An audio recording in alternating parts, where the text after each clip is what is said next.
bonsoir selon l'heure à laquelle vous voyez cette vidéo. Je suis Estelle Djengé. Avant de rencontrer le Seigneur Jésus-Christ, j'étais catholique et j'avais fréquenté une personne qui était adventiste. Le mélange entre les deux jougs religieux a vraiment affecté ma vie. Pas forcément dans le bon sens du terme, même si le Saint-Esprit avait réussi à faire des choses qui m'ont petit à petit amené à lui. Je vous explique en détail tout à l'heure.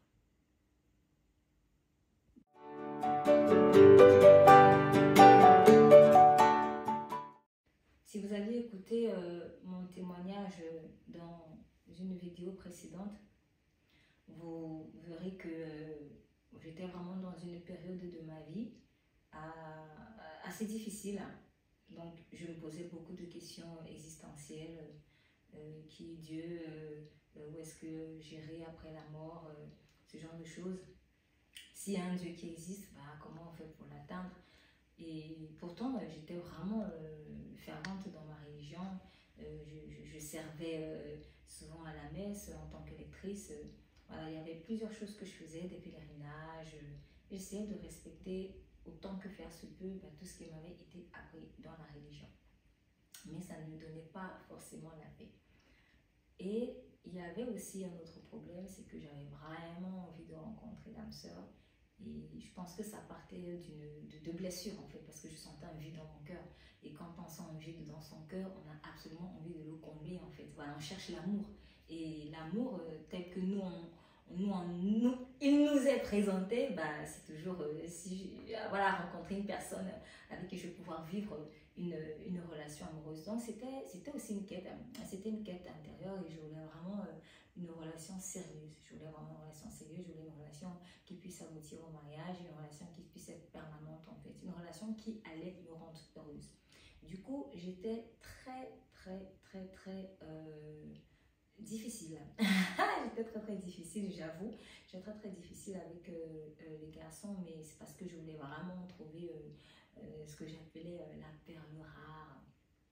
Et à mes 18 ans, je suis tombée sur une personne qui, à mes yeux, était cette perle rare que je cherchais. Et comment est-ce que ça s'est passé? Donc, à vrai dire, c'est elle qui a flashé sur moi. Et je me suis dit, tiens, il a l'air quand même différent de beaucoup d'autres personnes. On va essayer de l'écouter quand même. Donc, voilà, on a beaucoup échangé. On va dire qu'il a vraiment essayé de tout faire pour pouvoir vraiment me convaincre de me mettre avec lui. Et moi, je trouvais qu'en apparence, c'était vraiment quelqu'un de bien, quelqu'un de correct, quelqu'un de sympa, quelqu'un de gentil, quelqu'un de droit. Et surtout quelqu'un de pieux, parce que moi je voulais vraiment quelqu'un de pieux. Je voulais quelqu'un de pieux, pourquoi? Parce que je voulais vraiment sortir de ces oppressions que je commençais à subir. Donc je vous renvoie encore à mon précédent témoignage. Je sentais que j'étais vraiment oppressée par le diable. Et je me suis dit, peut-être que en fait, le fait d'épouser quelqu'un qui connaît vraiment Dieu, qui marche avec Dieu et tout ça, et qui pourra me m'enseigner des choses en fait sur Dieu, ça va vraiment m'aider. Donc, du coup, à vrai dire, au lieu de compter vraiment sur Jésus-Christ, de chercher Jésus-Christ, moi en fait, je cherchais quelqu'un qui allait m'amener Jésus-Christ. Ou alors quelqu'un qui allait m'amener, même pas vraiment Jésus-Christ, mais qui allait m'enseigner certaines doctrines parce que vraiment je ne savais même pas qu'il fallait Jésus-Christ pour être sauvé.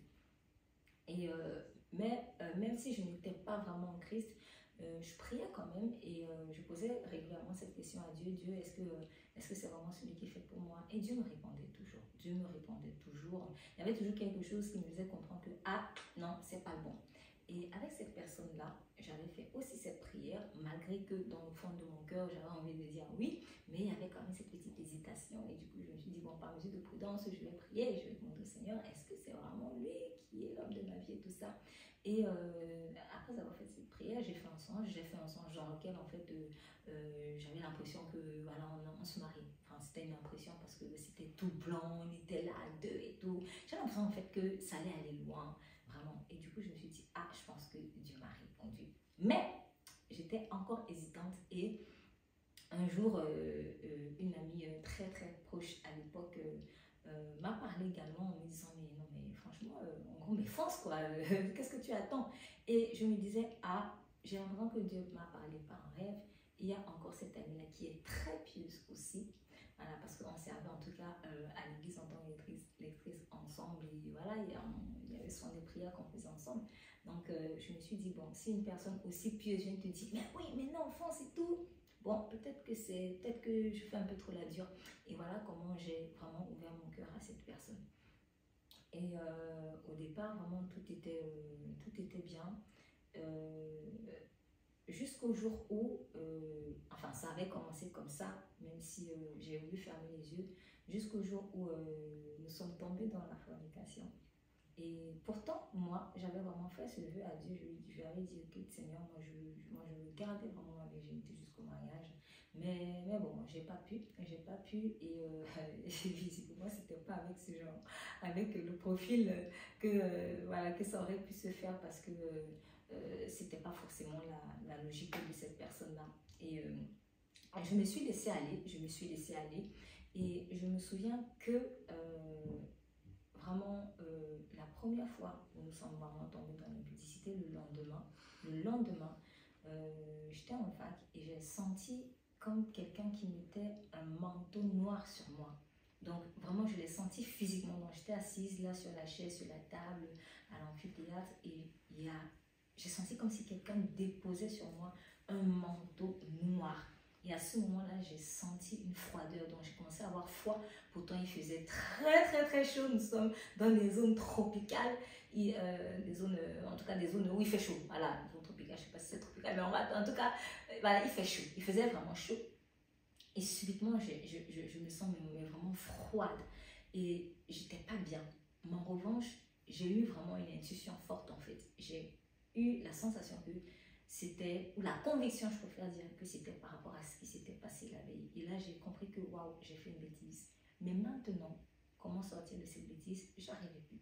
Donc, c'est comme si en fait, il y avait quelque chose qui faisait que je pouvais plus en fait arrêter. Il fallait que je continue. Et ça a duré comme ça tout au long de la relation, donc qui a mis 6 ans quand même. Et puis, tout le temps aussi, je demandais pardon à Dieu. Seigneur, je sais que ce que je fais n'est pas bien, mais pardon, pardon. Et puis, il y avait toujours cette personne qui me disait à côté, mais non, tant qu'on est sérieux, ça va, de toute façon, on va se marier, etc. Donc, je me laissais convaincre, en tout cas par des mensonges comme ça. Au fond de mon cœur, je ne me sentais pas juste devant Dieu. Je sentais que j'offensais Dieu, mais voilà, il y a eu cette force, cette chose qui était plus forte que moi et qui me poussait en tout cas toujours à pratiquer le péché. Alors, moi qui avait comme, on va dire, critère la piété, il y avait dans cette relation quelque chose qui m'intriguait. Et au-delà vraiment du fait qu'à mes yeux, peut-être la personne elle était très attachée à moi et ce qui me plaisait, elle me paraissait fidèle. Mais moi, j'avais vraiment besoin de quelqu'un qui m'enseigne aussi la parole. En fait, c'est ce que je cherchais. Et cette personne le faisait. Elle le faisait avec le peu de connaissances qu'elle avait, mais en tout cas, j'estimais que par rapport à moi, elle en avait beaucoup parce qu'elle m'apprenait beaucoup de choses que je ne connaissais pas. Voilà, elle m'apprenait beaucoup de choses que je ne connaissais pas. Donc après, avec le temps, je me suis rendu compte qu'il y avait quand même des choses qui n'étaient pas vraies, mais j'avais l'impression d'avoir des révélations. Je me suis dit, mais par exemple, pourquoi on ne me parle pas de la puissance de l'offrande, pourquoi on me parle aussi de la dîme. Bon, après, je sais qu'il y a des doctrines divergentes par rapport à cela. Ce n'est pas le propos aujourd'hui. Mais quand on veut encore aujourd'hui donner ou non la dîme à Dieu, toujours est-il que c'est quelque chose qui existait. Donc, ne serait-ce que savoir que ça a existé et quelles étaient les implications de ça, ne serait-ce que savoir la puissance en fait de l'offrande, enfin, pour moi, moi, ça m'intéressait vraiment. Ça m'intéressait vraiment. Et puis, il y avait eu aussi d'autres, on va dire, informations, ou je ne sais pas si je peux parler d'informations, de révélations, mais en tout cas, il m'a fait découvrir, cette personne m'a fait découvrir des choses qui n'étaient pas très très jolies dans ma religion. Et moi, j'étais vraiment aveuglée par rapport à cela. C'est pas pour dire que il y a toujours des choses sales, en tout cas dans une religion où c'est pas le Saint-Esprit qui est au centre, hein, ça c'est vrai, c'est pas pour porter un jugement, mais quand même, voilà, au travers de cette personne, je me suis rendu compte que je pratiquais des traditions un peu à la pharisienne, quoi. Et ce n'était pas ce que Dieu demandait. Donc, ça m'a un peu intriguée et ça m'a permis de voir que je n'étais peut-être pas sur la bonne voie. N'empêche que je n'avais pas envie de sortir de la religion catholique parce que je me sentais en sécurité là-bas. Et aussi, je voyais beaucoup de dérives autour de moi par rapport à de nouvelles églises qui pullulaient, mais où les gens n'étaient pas forcément sérieux. Donc, je me suis dit, moi, si je quitte maintenant ma religion catholique, c'est pour aller où? Ça, c'est la première chose. La deuxième chose, c'est que cette personne était dans une religion, on va dire, dite adventiste. Moi, je ne connaissais pas avant, mais en tout cas, c'est au travers d'elle que j'avais su que ça existait. Et il y avait voilà, cette doctrine du Shabbat, que, bon, en tout cas, à laquelle j'ai au départ adhéré, parce qu'au travers de la parole, il m'expliquait que voilà, il fallait absolument pratiquer le Shabbat, c'est-à-dire, en tout cas, dans sa façon à lui de faire. Je ne sais pas si c'est comme ça qu'on lui a enseigné dans son église, mais en tout cas, dans sa façon de faire, le jour du Shabbat qui était samedi, il fallait rien faire aucune activité. Donc, voilà, tu ne faisais rien. Bon, alors, du coup, les samedis, il allait à l'église et puis il faisait rien. Et après, bon, on commençait un peu à m'embarquer dedans. C'était sans me forcer, mais à vrai dire, il y avait quand même une volonté voilà, de me faire adhérer à la chose. Vous voyez, un peu, c'est comme quelqu'un qui dit, moi, j'ai pas envie de te forcer à entrer dans ma religion. Au fond de ton cœur, tu veux absolument qu'elle le fasse. Et tu as même des attitudes qui la poussent, en tout cas, à y aller. Donc, je pense qu'il y avait un tout petit côté de manipulation. Mais moi aussi, étant amoureuse et faisant confiance, parce que je me dis, moi j'ai moins de connaissances sur la parole que la personne, donc qui suis-je? Je vais lui faire confiance. Donc du coup, le samedi, voilà, il incitait souvent à ne rien faire. Moi étant très travailleuse, moi ça me dérangeait, surtout s'il y avait des examens qui se préparaient. J'étais un peu dérangée par rapport à ça, mais j'ai essayé. Il y avait par contre aussi autre chose qui me perturbait, c'est que ça n'empêchait pas quand même que, soi-disant jour du Shabbat, on commette encore la fornication. Donc, on pouvait ne rien faire, mais ça là,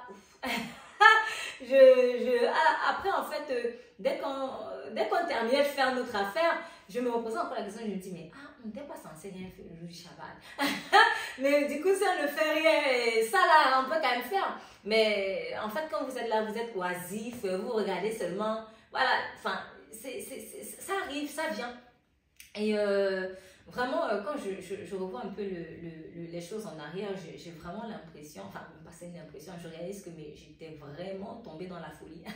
Parce qu'avec le recul, normalement, le Shabbat, c'est un jour pour être consacré à Dieu. Donc, on ne peut pas dire qu'on ne va rien faire, on ne va pas travailler alors que j'ai un examen peut-être dans 2 jours, dans 3 jours, mais je vais quand même commettre la fornication. Donc, en fait, il y avait la pratique de la parole n'était pas vraiment là. Donc ça, je parle même pas d'autres aspects comme par exemple le mensonge pour se protéger. Oui, ok, c'est pour se protéger, mais ça reste comme du mensonge.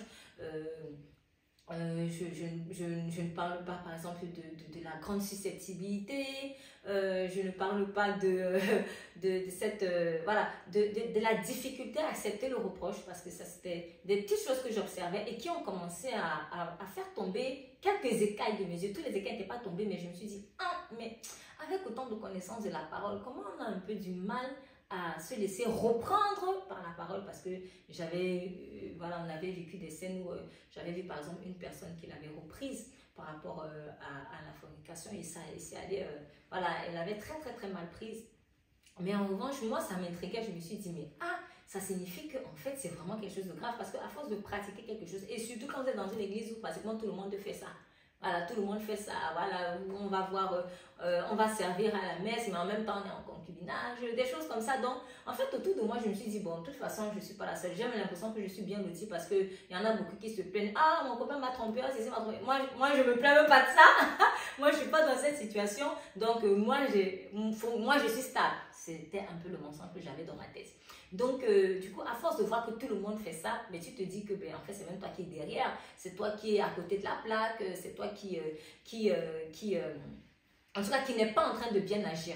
Voilà, tant que tu es quelqu'un de sérieux, tant que tu es quelqu'un que tout le monde apprécie, tant que tu travailles bien à l'école, tant que, voilà, ça va. Mais en fait, ce n'était pas forcément vrai. Et donc, j'ai remarqué que donc, au-delà de l'impudicité, même si j'avais accepté cela, et j'étais quand même consciente que ce n'était pas bon devant Dieu, devant la difficulté à accepter le reproche dans la susceptibilité, moi, même si je n'étais pas vraiment en Christ, mais je savais que ce n'était pas aussi quelque chose de bon parce que de temps en temps, je tombais sur le livre des Proverbes qui dit mon fils reçoit l'instruction. Donc, moi, étant une personne qui, on va dire entre guillemets, se laissait quand même instruire, je me suis dit, mais en fait, moi, je me laisse instruire, mais j'ai l'impression que celui que je risque d'épouser là, il se laisse pas instruire. Et comment on va vivre notre mariage? Si quelqu'un, déjà, avant le mariage, on a du mal à lui dire deux mots, comment en fait on va s'en sortir? Donc là, ça a commencé un peu à me faire peur. Ça a vraiment commencé à me faire peur, mais j'ai voulu y croire. J'ai voulu y croire. Et puis, il y a aussi autre chose qui a été presque un pompon pour moi. Presque un pompon, même si j'ai continué de vouloir croire, c'est que je m'étais rendu compte que bon, la personne avait des pratiques, en tout cas qui pour moi frisent avec la sorcellerie, parce que on se protège avec tel objet qu'on met sur la fenêtre, un bâton qu'on met sur la fenêtre. Tiens, pourquoi tu mets ce truc sur la fenêtre? Non, c'est ma grand-mère qui m'a appris ça parce que ça chasse les mauvais esprits et tout ça. Et là, je me suis dit, est-ce que c'est vraiment chrétien ça? Est-ce que Dieu approuve vraiment ça? Mais ça, c'est grave ça. Ben non, mais ma grand-mère, en fait, elle faisait de la sorcellerie, mais c'était de la sorcellerie blanche. Ok, sorcellerie blanche, sorcellerie noire, est-ce qu'il y a une différence? Non, je me suis dit, mais comment en fait on peut me parler et de Shabbat, et de règles, et de jeûne, parce qu'il jeûnait. Donc d'ailleurs même, franchement, j'ai appris, j'ai été inspirée en tout cas par cette pratique de jeûne que je voulais faire régulièrement. Donc ça, c'était quand même une bonne chose parce que je vous raconte dans mon précédent témoignage comment est-ce que Dieu s'était révélé à moi au travers d'un jeûne. Mais je me disais quand même que comment on peut connaître la parole, ou en tout cas sembler la connaître, comment on peut enseigner la parole, comment on peut être régulier à l'église, comment on peut être à fond avec le Shabbat et tout ça, et en même temps valider des pratiques de sorcellerie en fait.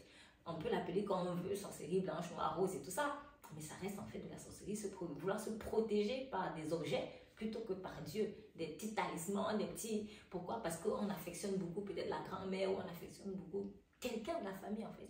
Et il y avait encore un autre élément, plus je parle, je me rends compte qu'il y a eu des choses, il y a encore un autre élément qui tirait, en tout cas dans mon cœur quand même la sonnette d'alarme, c'était la justice. Donc moi, avec tous mes défauts, j'étais quand même très attachée à la justice et comme malheureusement je viens d'un pays où... en tout cas, à cette époque-là, je ne sais pas si ça a changé, mais en tout cas, à cette époque-là, vraiment la corruption, c'était... on pratiquait la corruption comme on buvait de l'eau. Et moi, j'étais vraiment contre ce genre de choses. Bon, déjà, à l'école, j'aimais pas beaucoup la tricherie. Ça m'est arrivé de tricher, j'avoue, quand j'étais à l'école. Mais, et d'ailleurs, ce jour-là, je me suis rendu compte que, bon, en fait, tu es aussi faible là. Mais, quoi qu'il en soit, j'aimais pas. Vraiment, j'aimais pas. Et même si j'ai mal agi, en fait, je me retractais en fait. Je disais non, ça c'est pas bien. Et mes camarades, je vous dis, c'est pas bien, il faut arrêter tout ça. Bref, moi j'étais toujours en mode on va dénoncer l'injustice, ce genre de choses, voilà. Toujours en train de vouloir. En tout cas, j'étais vraiment très portée à la justice et la justice sociale en particulier. De telle sorte que vraiment la corruption pour moi ça passait pas. Donc j'estimais que si mon pays était mal géré, et bien c'est parce que aussi quelque part les autorités ont beaucoup accepté la corruption. Donc tu ne peux pas avoir un visa. Pour avoir un visa, il faut que tu aies la corruption. Pour avoir un document administratif, il faut que tu fasses la corruption. Pour pouvoir travailler, il faut que tu fasses la corruption. Bref, il faut, même dans la fonction publique, il faut que tu fasses la corruption. Quelqu'un n'a pas le niveau, mais il faut qu'il fasse la corruption pour pouvoir entrer. Et après, on a, excusez-moi l'expression, mais enfin, on a des personnes qui ne sont pas compétentes en fait. Et du coup, c'est le peuple qui souffre. Donc, moi, je me disais toujours dans mon cœur, mais non, moi, je ne veux pas être comme ça, je ne veux pas être comme ça. Et c'était une des raisons d'ailleurs pour laquelle je faisais le droit, parce que voilà, je suis très portée des études de droit, parce que je suis très portée à la justice. Donc, moi, c'était mon ambition. Et cette personne ici faisait du droit. Mais je me suis rendu compte qu'à un moment donné, on ne faisait pas du droit pour la même chose. Moi, je faisais du droit parce que, ouais, je voulais vraiment défendre les plus faibles, ce genre de choses. Mais en fait, je me suis rendu compte que dans les ambitions de cette personne-là, en tout cas à cette époque, c'était surtout pour le pouvoir. Ouais, je veux qu'on dise que je suis le gouverneur ou le préfet ou le... Voilà, c'était ça. Et en fait, petit à petit, plus on parlait, je me rendais compte que mais nous n'étions pas finalement sur la même longueur d'onde. On semblait être la même longueur d'onde parce qu'on avait la même formation, parce qu'on avait le même langage, mais en fait, les intentions qui étaient derrière ce langage-là n'étaient pas du tout les mêmes. Et un jour, j'ai donc posé une question à cette personne parce que je le sentais dans mon cœur, mais j'avais peur. J'avais peur déjà parce qu'il y avait la susceptibilité, mais j'avais peur aussi parce que je me suis dit, si je me rends compte que c'est quelqu'un qui n'a pas cette valeur de justice-là, je ne sais pas si je vais vraiment pouvoir aller plus loin dans cette relation. Pourtant, on a déjà fait de longues années ensemble. Et là, je lui ai posé cette question, dis-moi, si tu étais, par exemple, le recteur d'une grande école, où on forme des magistrats, ou par exemple, est-ce que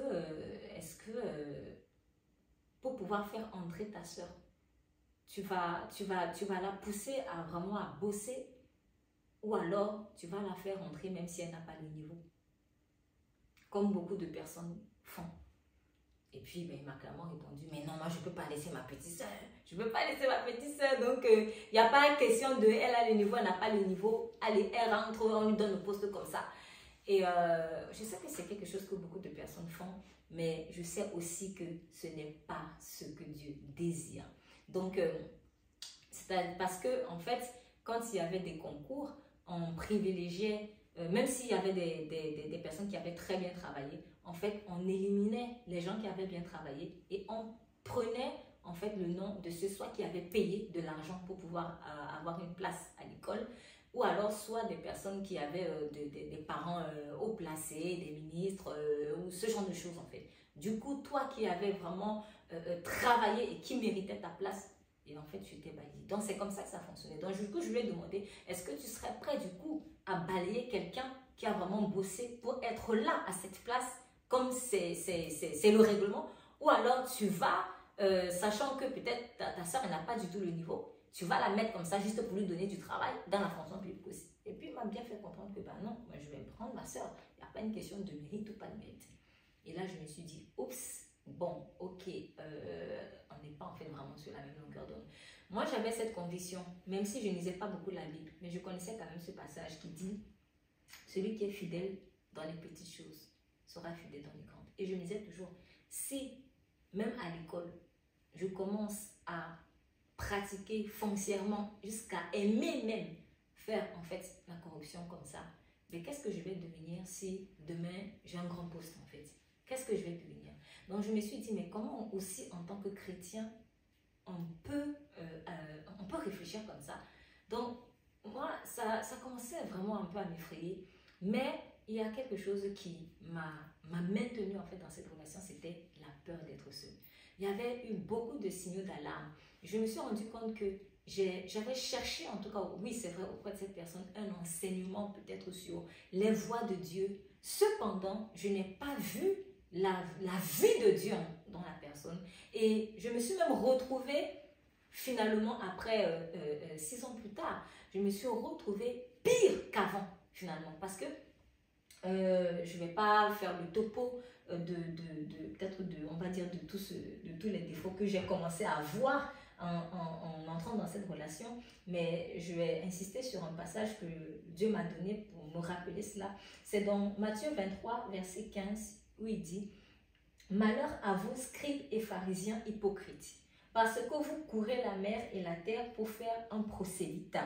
Et quand il est devenu, vous en faites un fils de la géhenne 2 fois plus que vous. » Quand j'ai lu ce passage, en fait, le Saint-Esprit est en train de me dire, mais déjà même tu avais tes propres joues avant de connaître cette personne. Mais quand tu t'es mise avec cette personne, tu t'es retrouvé en train de faire des choses pires que tu ne faisais pas avant.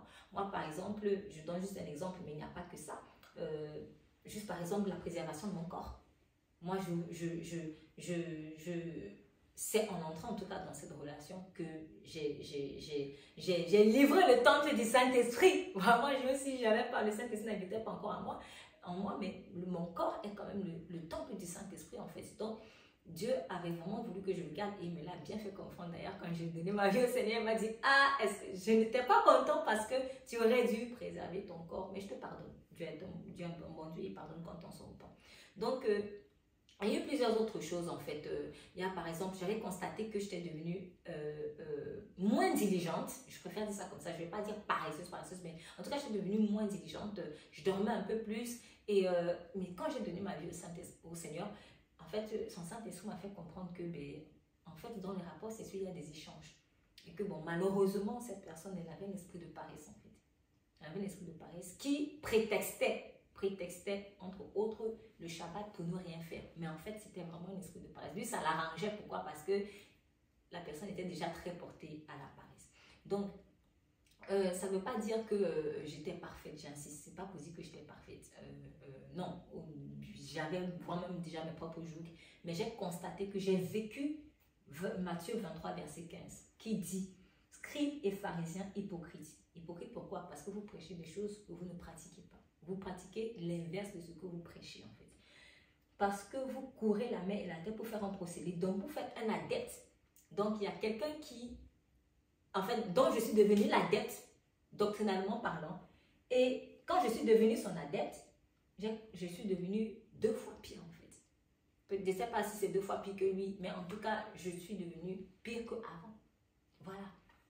Donc, je me suis rendu compte que, quand moi j'avais aussi des jours religieux, cette personne avait un jour religieux, mais je ne voyais pas ça comme un jour religieux. Moi, je voyais juste quelqu'un qui essayait vraiment de suivre Dieu.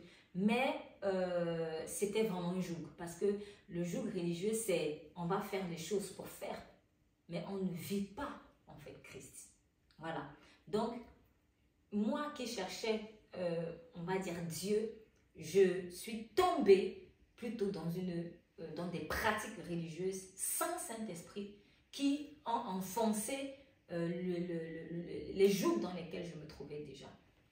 Et donc, quand j'ai donné ma vie au Seigneur Jésus-Christ, et qui m'a ouvert les yeux, je n'avais pas abandonné cette relation pour autant parce que pour moi, je me suis dit, bon, ok, Seigneur, la personne ne te connaît pas, mais j'ai dit, je vais la convertir. Bon, j'étais toute bébé spirituelle, donc je ne connaissais encore rien. Et je tenais vraiment à cette relation. Je me disais, ouais, moi, je ne vais pas lâcher, on va se marier parce que moi, je lui ai donné mon corps une fois. Je ne vais pas aller donner à une autre personne. En fait, c'était le pacte que je m'étais fait avec moi. Je me suis dit, la première personne qui m'a connue, c'est fini. Il n'y aura plus d'autres, en fait. Et là, le Seigneur m'a dit, non, en fait, c'est parce que tu te pardonnes. Il faut te pardonner, on renouvelle des choses. Mais je n'avais pas voulu lâcher. J'ai dit, ouais, non, je vais le convertir. Mais en fait, Dieu voulait que j'abandonne cette relation. Et donc, ce qui s'est passé, c'est que quand j'ai donné ma vie au Seigneur, j'avais voyagé. Et j'avais voyagé pour poursuivre mes études ici. Et puis, pour certaines raisons, je suis retournée donc, dans mon pays pendant quelques jours. Et je l'ai retrouvée. Et quand je l'ai retrouvée, on est encore tombé dans la fornication. Et je me souviens que pour la toute première fois depuis 6 ans que je la fréquentais, je me suis sentie vraiment mal. À part la toute première fois où j'avais senti ce manteau noir, mais j'ai fait taire la voix de ma conscience. En fait, la voix de ma conscience s'est réveillée à ce moment-là. Donc, je me suis sentie mal. En fait, j'avais eu l'impression qu'on m'avait volé quelque chose. C'est comme si quelque chose était sorti de moi. Et il y a aussi quelque chose qui m'avait intriguée, c'est que cette personne m'avait dit, oh, je suis très contente d'avoir revu et tout ça. J'ai l'impression que quand je suis née de nouveau quand je t'ai vue. Et en fait, cette phrase m'a interpellée. Pourquoi? Parce que je ne savais pas ce que c'est que la nouvelle naissance, même si j'avais donné ma vie au Seigneur. Et j'avais vraiment donné ma vie au Seigneur. Mais le mot nouvelle naissance et tout ça, certains mots, en tout cas la Bible, je ne les connaissais pas encore vraiment parce que j'étais toute fraîche dans le Seigneur. Mais il y avait vraiment quelque chose qui avait changé, qui commençait vraiment à changer en moi, qui était né en moi. Et rien que même le fait de se sentir extrêmement mal, alors qu'avant, ma conscience ne me parlait plus du tout. Voilà, ça c'était vraiment une grosse différence, pardon. Mais quand cette personne a dit, ah, je t'ai vu et j'ai l'impression que je suis née de nouveau, je me suis dit, c'est bizarre parce que j'entendais dans ma tête nouvelle naissance, mais je ne savais pas ce que c'est. Et bon, je passe certains détails, mais quand le Saint-Esprit m'a fait comprendre que maintenant que tu es mon enfant, tu ne peux plus pratiquer certaines choses. Tu ne peux plus poser certains actes. Il faut vraiment que tu arrêtes. Bon, je précise qu'à l'époque, j'avais personne autour de moi. Hein. Donc, j'avais donné ma vie au Seigneur toute seule dans ma chambre. Mais j'avais pas d'église, j'avais pas un ami chrétien, il y avait personne en fait. Il y avait personne qui pouvait me dire, bon écoute, voilà ce qui s'est passé dans ta vie, voilà pourquoi tu ressens ces différences. Je connaissais rien. J'étais en plus, je vous l'ai expliqué dans mon témoignage plus tôt, que j'étais vraiment dans un environnement très contrôlé. Donc, il fallait, par exemple, absolument que j'appelle mon père pratiquement tous les jours, que je lui dise même dans quel métro je suis. Quand il m'appelle, tu es dans quel métro et tout ça, alors qu'il a 6000 km. Bref, j'étais vraiment dans une boîte, en fait.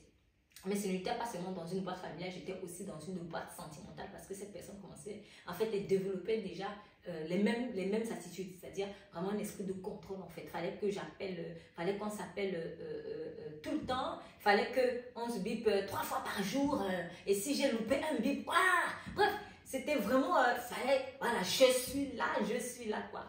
Mais quand j'ai donné ma vie à Christ, par exemple le fait de se biper 3-4 fois par jour absolument juste pour se faire signe que je suis là, ça commençait à me déranger. En fait, là, j'ai commencé à réaliser que ce n'était pas normal. Pour moi, c'était normal. Pour moi, c'était de l'amour. Mais en fait, en donnant mon Dieu au Seigneur, je commençais à réaliser que ce n'était pas normal. J'ai commencé à réaliser que, en fait, je souillais mon corps et que je n'étais pas bien.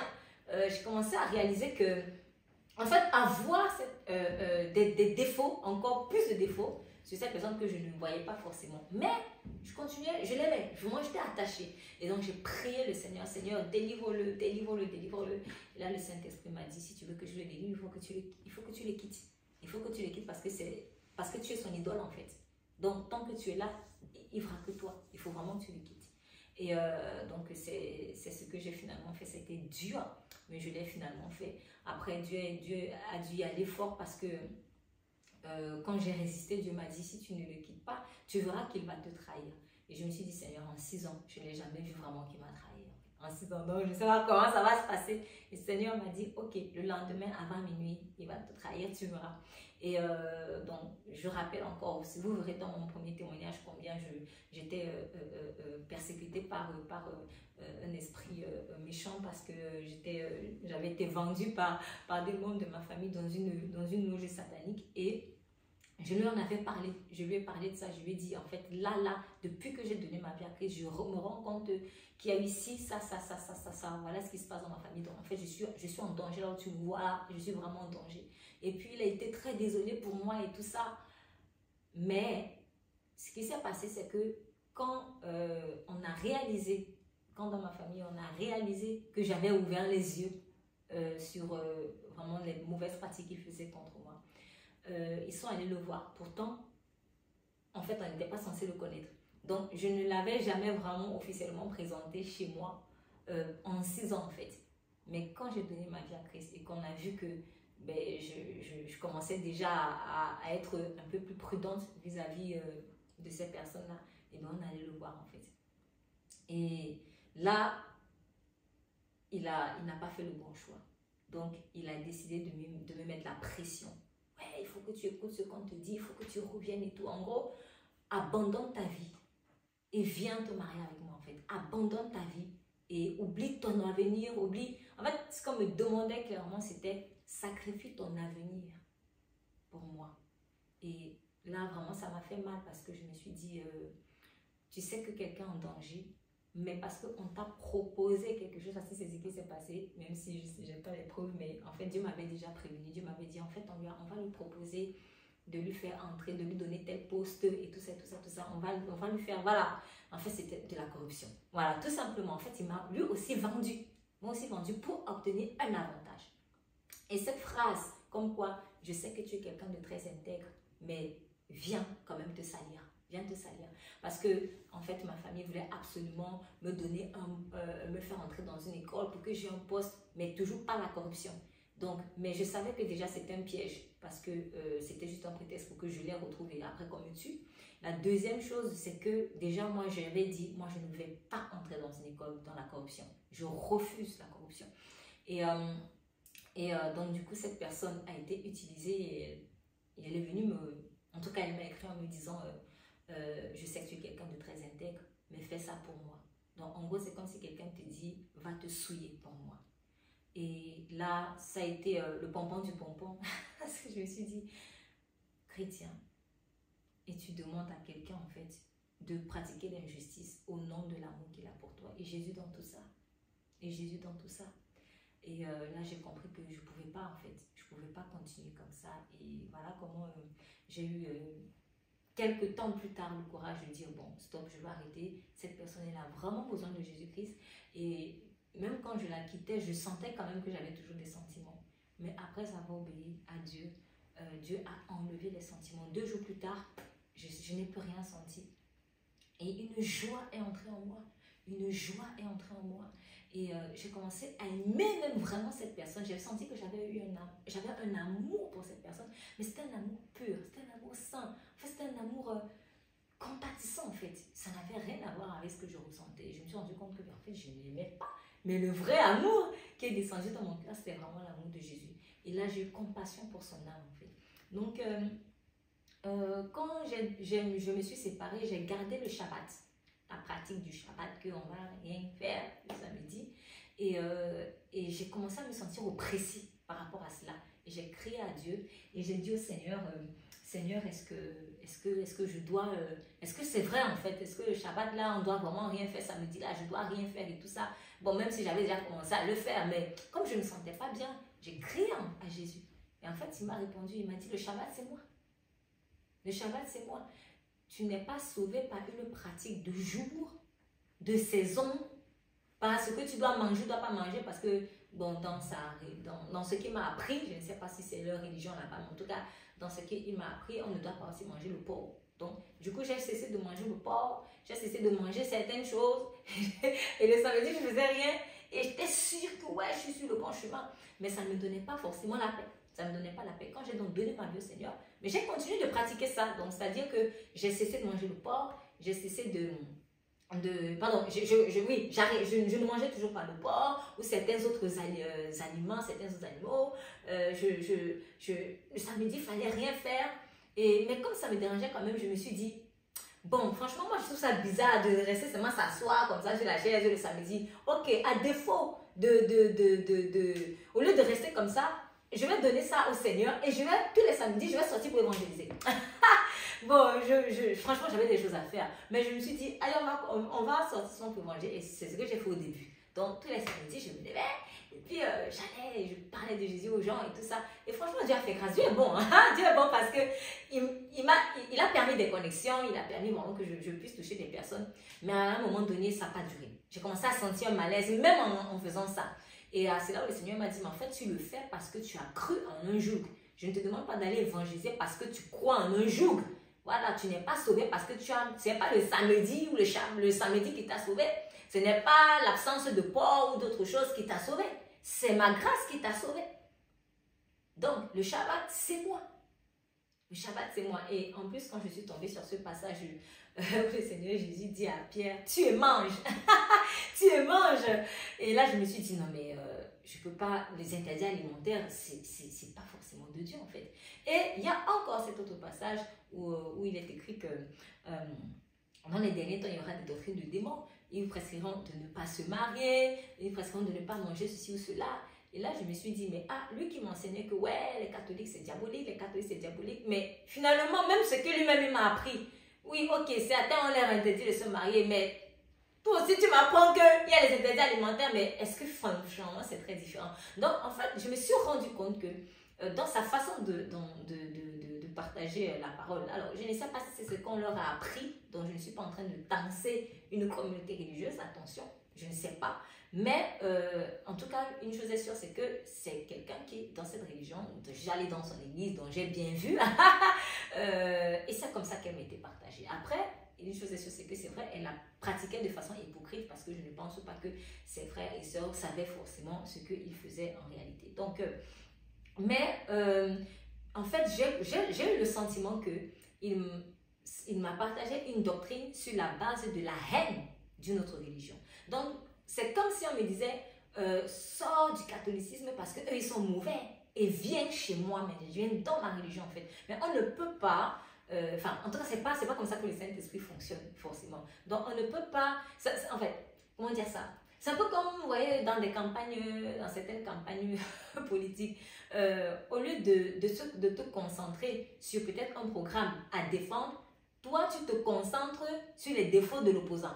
Oui, bon, ce sont des stratégies. Oui, lui, il est mauvais, lui, il est mauvais, lui, il est mauvais, lui, il est mauvais. Mais peut-être qu'il vaut mieux te concentrer en fait sur ton programme au lieu d'aller plutôt chercher des poux dans la tête. Voilà. Parce que si toi, ton programme, c'est l'autre est mauvais, en fait, toi, c'est comment en fait? Donc, du coup, moi, j'ai réalisé que lui, il m'a prêché l'anticatholicisme. Je vais utiliser l'expression.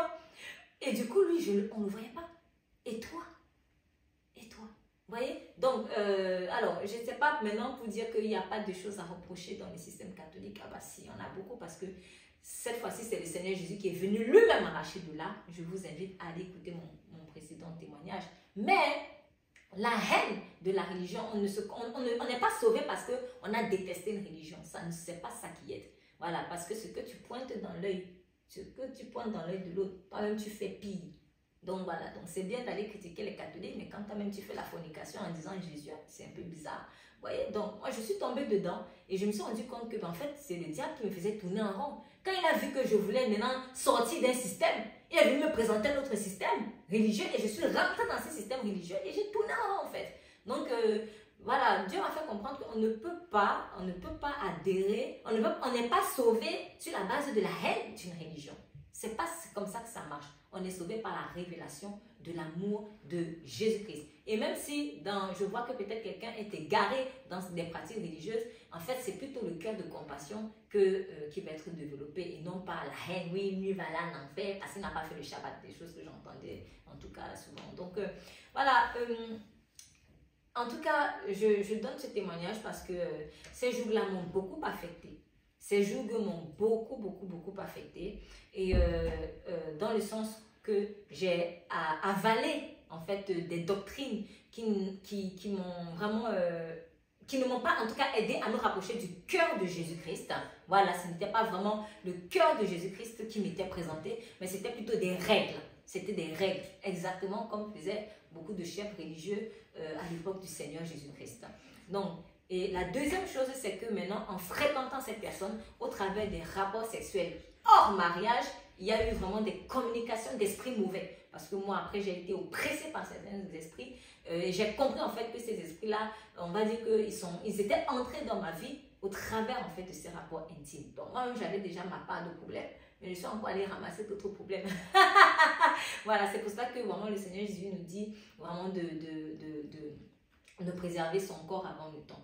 Donc, mais je le bénis parce que dans l'obéissance, même si ça m'a fait mal, j'ai pu obéir au Seigneur. Il m'a donné le courage d'obéir. Je me suis séparée de cette personne et je n'ai pas gardé la rancœur, la haine et tout ça. Au contraire, l'amour de Dieu est descendu dans mon cœur pour cette personne. La compassion aussi descendue parce que j'ai compris que tout comme moi, c'était une personne qui avait des blessures et elle a essayé de combler par les pratiques religieuses. C'est une personne qui a été affectée par le non-pardon parce qu'elle était aussi catholique avant. Elle a vu des choses qui ne sont pas bien et elle est tombée dans un autre système religieux. Mais en fait, j'étais en train de commettre la même erreur qu'elle a commise. On ne peut pas donner à quelqu'un plus que ce que l'on a. Donc, ce que lui-même il a vécu, c'est ça qu'il est en train de me donner. Donc, finalement, je ne devrais même pas l'en vouloir. On ne peut pas en vouloir à quelqu'un parce que c'est ce qu'il a fait. Il a fui un système religieux, mais il est retombé dans un système religieux. Donc, qu'est-ce qu'il pouvait m'apporter de plus? La même chose. Donc, voilà. C'est aussi pour dire que franchement, Jésus-Christ, c'est pas une religion humaine. C'est pas une question de religion, mais c'est vraiment Dieu. C'est une personne et c'est Dieu. Et ne faisons pas la bagarre des religions. C'est le diable qui se prend notre tête. Il fait la bagarre des religions. Oui, ceux-là, ils sont comme ci, ceux-là, ils sont comme ça. Mais on oublie que vers à la fin des temps, à la fin des temps, ou alors dans les temps de la fin, comme vous voulez, l'antéchrist, quand il vient, il se fait appeler antéchrist en fait. Donc, ça signifie que son problème, c'est Christ. Son problème, c'est pas une religion. Son problème, c'est Christ. Et franchement, quand je fais un peu le feedback de toutes ces religions, finalement, dans lesquelles j'ai été, ou en tout cas par lesquelles j'ai été affectée de près ou de loin, catholicisme, islam, témoin de Jéhovah, animisme, et maintenant par une relation amoureuse, adventisme, je ne sais pas comment on peut appeler ça, mais en tout cas, tel que ça m'a été présenté, mais je n'étais pas du tout sauvée. Je n'étais pas sauvée. Mais quand Jésus est venu à moi, tout est tombé. Donc voilà, aujourd'hui j'ai la paix, j'ai l'assurance du salut. Je sais que ce n'est pas une question de port, une question de jour, une question de tu t'habilles comme si, ou une question de femme qui prêche ou qui ne prêche pas. Je sais que ce n'est pas une question d'interdit. Tout ça là, ça amène, apporte du stress, l'amertume et puis l'esprit de contrôle. Mais Jésus-Christ te libère. Là où est son esprit, là est la liberté. Père, dans le nom puissant de Jésus, je te prie vraiment que tu puisses toucher dans ton amour quelqu'un qui a besoin d'entendre ce témoignage. S'il y a quelqu'un qui est en train de se poser des questions, peut-être il se dit, mais est-ce que je suis au bon endroit? Seigneur, que vraiment ce témoignage soit une pierre, une lumière pour lui, Seigneur. Je te prie vraiment que tu aides quelqu'un à sortir vraiment du pharisianisme, à sortir des carcans religieux pour entrer dans l'amour de Dieu, la sincérité, la vérité, parce que tu as dit que ceux qui t'adorent, t'adorent en esprit, en vérité. Je prie également pour quelqu'un qui a l'apparence de la piété, mais dans le cœur, il renie Dieu par ses pratiques, par ses actions. Seigneur, aide-le vraiment à voir à quel point c'est dangereux et donne-lui le courage de devenir vrai avec toi. Dans le nom de Jésus que j'ai prié. Amen. Vous êtes bénis.